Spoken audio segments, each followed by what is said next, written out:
O Senhor esteja convosco. Evangelho do nosso Senhor Jesus Cristo, segundo São Mateus. Glória a vós, Senhor. Naquele tempo, Pedro aproximou-se de Jesus e perguntou-lhe: Se meu irmão me ofender, quantas vezes deverei perdoar-lhe? Até 7 vezes? Jesus respondeu: Não te digo até 7 vezes, mas até 70 vezes 7. Na verdade, o reino de Deus pode comparar-se a um rei que quis ajustar contas com os seus servos. Logo de começo apresentaram-lhe um homem que devia 10.000 talentos. Não tendo com que pagar, o Senhor mandou que fosse vendido com a mulher, os filhos e tudo quanto possuía, para assim pagar a dívida.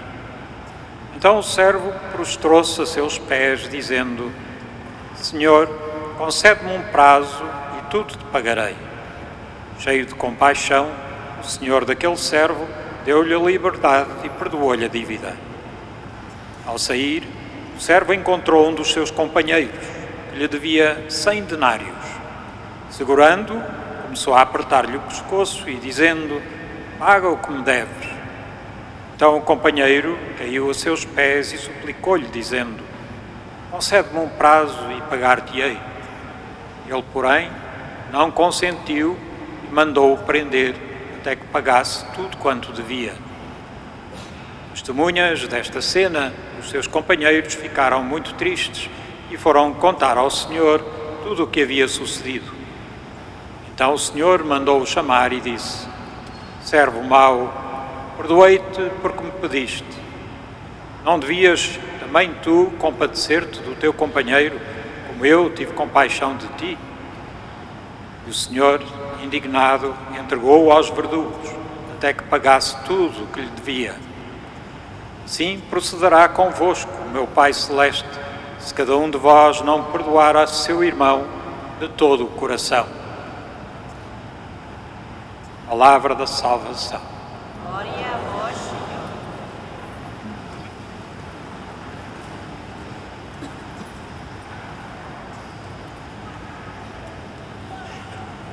Vamos olhar para esta parábola e partir dela. Começar pela questão dos números. Estes 10.000 talentos e os 100 denários. Ontem fui fazer um bocadinho de investigação na internet para tentar ver o que seria a equivalência destes valores. E estes valores pode-se calculá-los porque eles, na altura da vida de Jesus, eram calculados de acordo com certos pesos de metais preciosos. E um talento era cerca de 50 quilos de prata, enquanto que um denário era cerca de 30 gramas de prata. Ou seja, o primeiro servo, que é perdoado os 10.000 talentos, é alguém que devia, usando a nossa linguagem europeia, 2.100 milhões de patacas, se quisermos, patacas. 2.100 milhões de patacas, era o que ele devia ao seu senhor. E o outro servo devia 100 denários, seria cerca de 2.300 patacas. Portanto, temos aqui uma desproporção enorme. Alguém que pediu, com certeza, a este senhor dinheiro para investir num grande empreendimento industrial, e é um senhor da indústria, e o outro é um pobre que trabalhava lá ao serviço dele e que lhe devia 3.000 patacas. E aqui o contraste é para nós percebermos que Jesus quer nos ajudar a perceber quanto nós devemos a Deus. E com base nisso, daquilo quanto devemos a Deus, nós percebermos o que é isso do perdão que Deus nos concede. E percebermos bem o que é que se quer dizer por perdão, porque às vezes temos uma ideia errada sobre isso. Às vezes temos a ideia de que a pessoa vem ter connosco aflita porque tem problemas e que fez alguma coisa contra nós e nós dizemos, ok, está perdoado.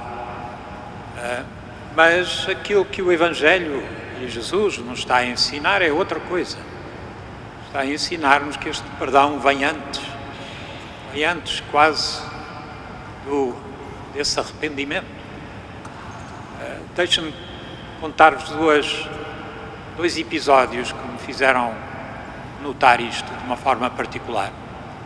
A primeira foi quando o Papa João Paulo II, por acaso não foi a primeira, foi a segunda. A segunda foi quando o Papa João Paulo II foi visitar o homem que tinha tentado assassiná-lo. Foi à prisão, foi lá dizer que lhe perdoava. Isso surpreendeu-me porque não me constava que o Aliaca tivesse pedido perdão por ter feito o atentado. Portanto, porquê que o Papa tomava a iniciativa de ir lá se não tinha havido nenhum pedido de perdão? O primeiro caso, já que troquei a ordem, o primeiro caso foi quando eu era um jovem padre, estava a estudar em Roma, tinha sido ordenado 2 anos antes, e lembro-me que, a certa altura, alguns missionários católicos foram assassinados no Zimbábue. E eu cheguei à Praça de São Pedro no domingo, onde eu ia regularmente, porque no domingo o Papa aparece na sua janela e lança uma bênção sobre as pessoas que estão na praça, e antes disso diz umas palavras, e o Papa Paulo VI falou lá de cima e disse, vamos hoje rezar por aquelas pessoas que assassinaram os missionários. E eu senti o choque, porque eu ia para lá pensando que o Papa ia convocar-nos para rezarmos pelos missionários. Coitados, tinham dado a sua vida pela sua fé. Mas ele chamou a nossa atenção para rezarmos pelos assassinos, os missionários. E o sentido do Evangelho está aqui. É que há um perdão que antecede até a nossa conversão. Porquê? Porque a palavra perdão não tem propriamente a ver com esta troca, eu dou, tu dás. A palavra quer dizer dar para lá daquilo que é merecido. É isso que quer dizer perdoar, está dentro da palavra. Perdonare, dar para lá daquilo que é devido. Ou seja, a pessoa nós não devemos nada para com aquela pessoa até nos tratou mal, até fez coisas contra nós e nós temos uma pedra no sapato contra ela, mas nós damos para lá disso. E lembro-me de ler uma vez a história de uma senhora na Irlanda, cujo filho ou marido tinha sido assassinado pelos membros do IRA, foi baleado na rua. E ela contava que durante uns tempos ela teve ali no seu coração o sentido de vingança, de ódio contra aquelas pessoas que tinham morto o seu marido. Até que um dia, lendo os Evangelhos e percebendo melhor os Evangelhos, percebeu que os devia perdoar. E a partir daquele momento em que ela sentiu que era capaz de perdoar aqueles que tinham assassinado a sua pessoa querida, ela sentiu-se liberta. Até aí ela estava dependente daquele ciclo de ódio e de violência que tinha sido perpetrado. E a partir do momento em que ela foi capaz de desejar o bem daqueles que tinham feito mal para com ela e para com a sua família, ela foi capaz de sair fora deste buraco, por assim dizer, em que ela se tinha mergulhado. E é este o sentido que Jesus quer transmitir aos seus discípulos. Lembram-se que há um paralítico que é baixado diante de Jesus. Os amigos abrem um buraco no telhado e baixam o paralítico à frente de Jesus. E o que é que Jesus diz? Os teus pecados estão perdoados. Mas o doente não pediu perdão dos pecados, e isso é o que surpreende toda a gente à volta, não é? Jesus começa por isso.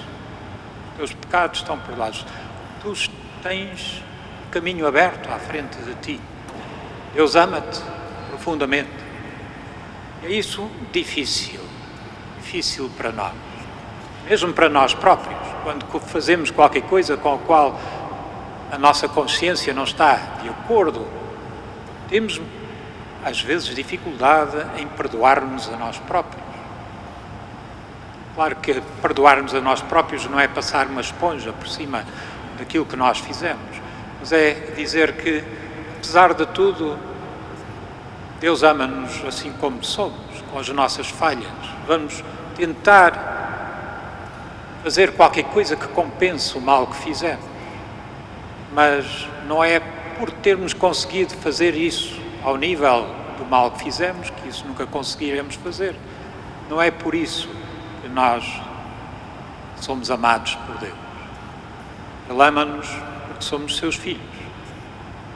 E é isso que penso que é a mensagem que hoje vos queria transmitir. Vejam como este sentido do perdão é condicional. Jesus perdoa este homem que deve tanto dinheiro. Jesus não, mas o Senhor da parábola perdoa este homem que deve este dinheiro todo.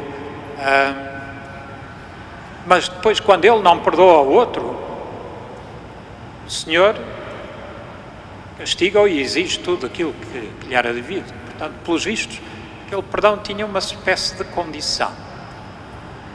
Pensemos isto assim: o perdão é o que nos é dado, é a graça de Deus, é a nossa vida, é a nossa existência, é o sol que brilha hoje, é a vida dos outros, é para nós um dom.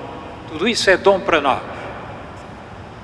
Mas no momento em que nós não somos capazes de apreciar este sentido do dom na nossa vida e dar também aos outros, bloqueia-se. É como se a corrente se bloqueasse e já a água não corre. E o perdão, pelos vistos, está condicionado a isso. A graça de Deus está condicionada a isso. Tem que passar por nós para os outros. Vamos pedir que o Senhor nos ajude a viver este sentido da graça, do dom, da ação de graças para com Deus. Uma última ideia: estes milhões que este senhor devia, ou que este servo devia ao seu senhor, não podiam ser pecados, não é? Jesus não está a falar só de pecados, não está a usar uma imagem sobre pecados, está a falar sobre aquilo que é devido ao Senhor, e chamar à nossa atenção aquilo que nós devemos a Deus. E devemos a Deus tudo. Por isso São Paulo dizia, na verdade, quer vivamos, quer morramos, pertencemos ao Senhor.